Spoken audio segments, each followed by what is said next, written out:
Thank you, everybody, for coming to the Aaron Torres Podcast YouTube page. If you could do me a quick favor, see that little subscribe button at the bottom of your screen? Go ahead, click that subscribe button. Really does help our channel grow, our audience grow, and I really do appreciate it more than you know. So click that subscribe button. Appreciate your support. Now, here's the video that you came here for.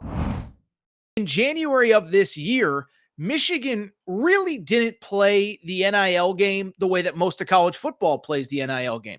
Their stance on NIL was pretty straightforward.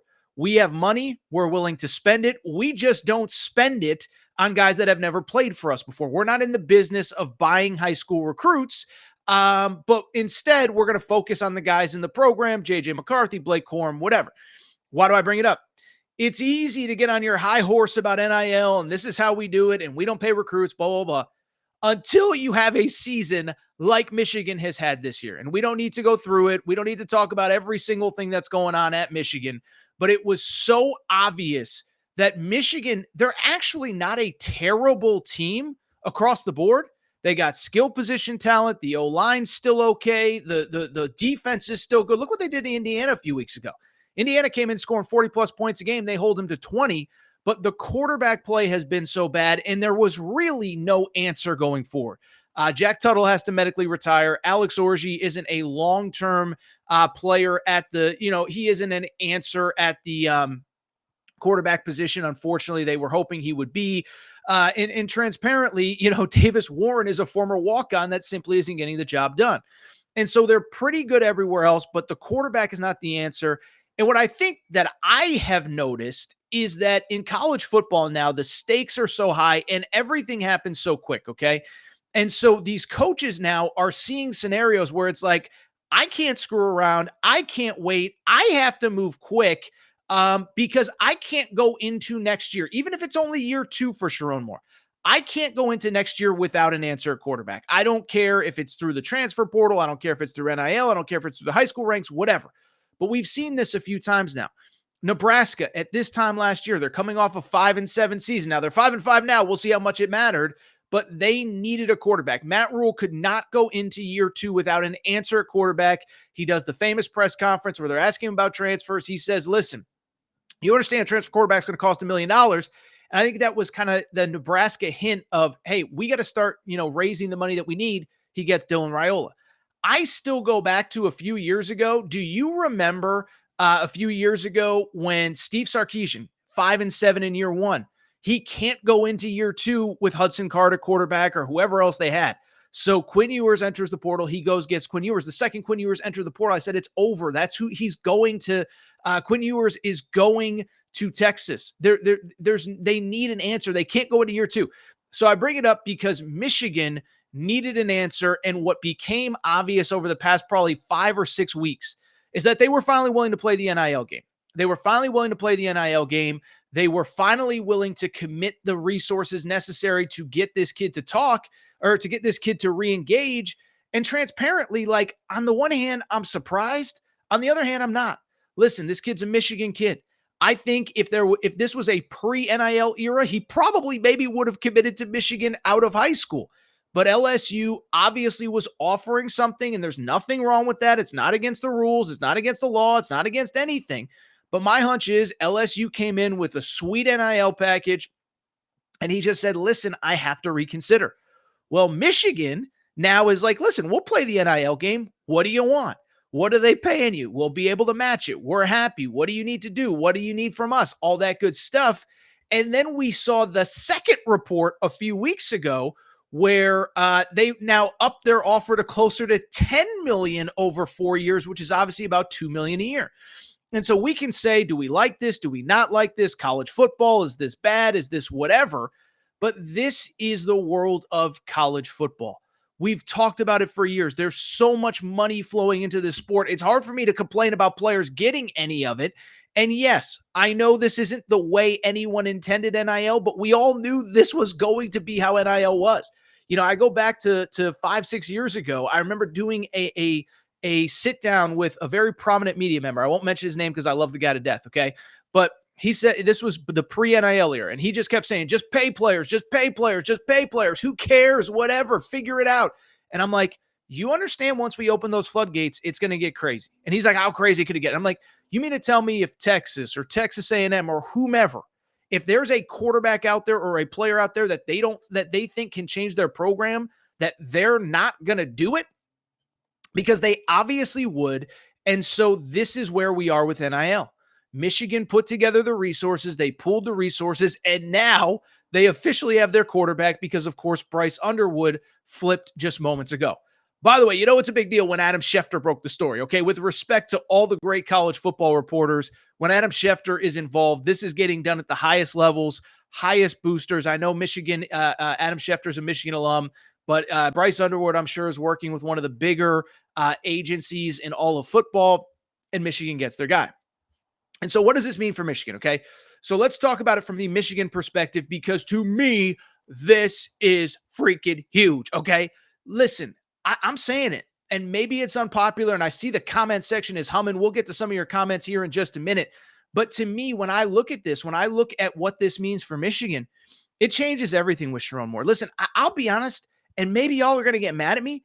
I don't think Sharon Moore has been terrible. Like when I turn Michigan on every Saturday, I don't see a terrible football team. I see a football team with a terrible quarterback situation. And so to me, you look at, yes, things need to improve. Yes, it can't just be a singular one player that changes the entire program. But I do think in many ways it does change the entire program. Because first of all, you have your quarterback of the future, okay? You have the guy that you believe in can elevate your program, and you have a guy that's going to step in day one, minute one, like Dylan Raiola, and I think he's going to be a starter this coming year, okay? But you have your guy. I don't think Michigan has been terrible. I mean, you just look at some of the stats, okay? Let's look at Michigan's stats really quick on the season. I'm doing this all off the top of my head, so forgive me here, but you look at Michigan, listen, top 40 defense. And this is with no offense, okay?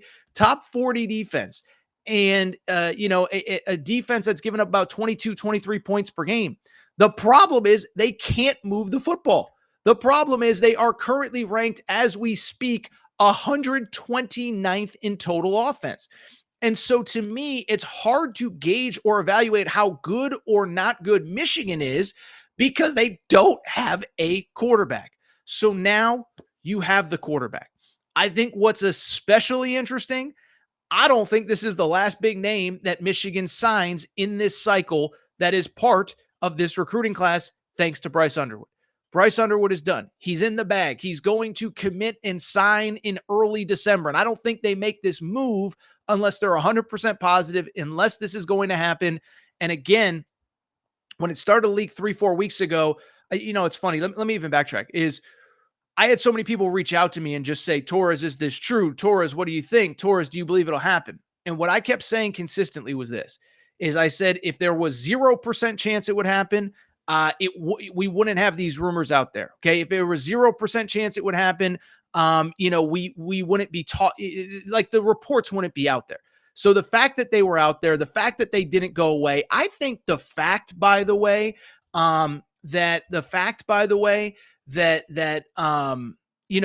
that he never really publicly denied it. I mean, he put up Instagram posts, but he didn't really actually deny it. I think to me, it always spoke like this had the possibility of happening. Now, like I was saying, and I think this is important, I don't think he's going to be the last recruit. As a matter of fact, I just logged into Twitter, and Sean McGee, a guy who I follow, he follows me. He is Michigan's senior associate AD and general manager, just tweeted out a tweet that says dominoes. And what that means to me is that, oh, by the way, it means that there are more guys coming. And when I thought this could actually happen, I'll tell you when I thought it could actually happen, okay? About 2.5 weeks ago, it was for the Oregon game. So I forget if that was 3 weeks ago, 2 weeks ago, whatever. But that was when this first started, and we really thought, okay, there is a possibility that this could happen, but Bryce Underwood didn't show up. So what does that mean? Well, you know who did show up? Derek Meadows, a 5-star wide receiver who is also committed to LSU. And so this kid's from Vegas, okay? He's not a Michigan kid like Bryce Underwood. But to me, that was like the light bulb moment where I was just like, well, wait a second now. Wait a second. I was like, well, wait a second. I said, so this kid who has no previous relationship with Michigan, who has never visited the campus, as far as I know, he's deciding to take a visit the week that Bryce Underwood is reportedly interested in flipping his commitment. That to me was like, oh, that's something.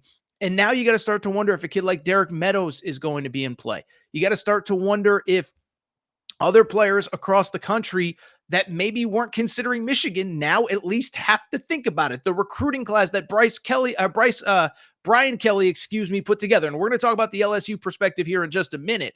But the recruiting class that LSU put together, you got to start to wonder if that thing's in question, because so many of those kids committed to play with Bryce Underwood at LSU. He's not going.